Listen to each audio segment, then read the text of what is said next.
নমস্কার বন্ধুরা, ফিরে এলাম নতুন একটি কমেডি ভিডিও নিয়ে। আমি সুমন্ত, আর আপনারা দেখছেন আমার ইউটিউব চ্যানেল সুমন্ত মৈত্রী। তো গল্পটি হলো ছোটোবেলায় আম চুরির অভিজ্ঞতা। তো আমরা ছোটোবেলায় অনেকেই এরকম ধরনের বদমাইশি করেই থাকি। তো যাই হোক, আমরা তিনজন বন্ধু মিলে এক প্রতিবেশীর বাগানে আম চুরি করব বলে ঠিক করি। তো যাই হোক, যেমন বলা সেরকম কাজ। একদিন দুপুরবেলায় আমরা সেখানে গিয়ে হাজির। বাড়ির মালিক তখন বাড়ির ভেতরে ছিলেন। তো আমরা দুজন গাছের নিচে ছিলাম, আর একজনকে গাছের উপরে আম পাড়ার জন্য উঠালাম। তো আম পাড়তে পাড়তে হঠাৎ দেখি সেই আম গাছটির মালিক এসে হাজির।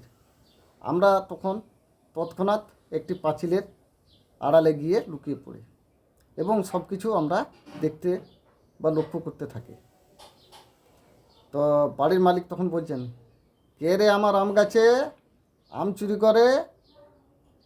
তখন ওই ছেলেটি তড়িঘড়ি গাছ থেকে নামার জন্য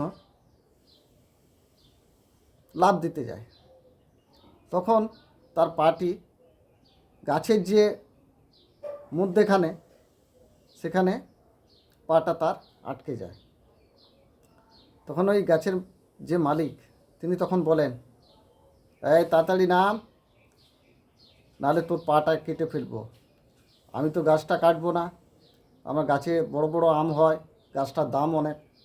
তখন ছেলেটি কাঁদো কাঁদো সুরে, কাকু আমি আর আম চুরি করব না, তুমি আমাকে এবারের মতো ছেড়ে দাও। না না, ওইসব বলে তো হবে না, আমার এত দামি গাছ, আমি তো গাছ কাটতে পারবো না, আমি কিন্তু তোর পাটাই কেটে ফেলবো। না কাকু, এবারের মতো ছেড়ে দাও, আর কখনো আম চুরি করবো না, কথা দিচ্ছি। বলছে, ঠিক তো? ঠিক আছে।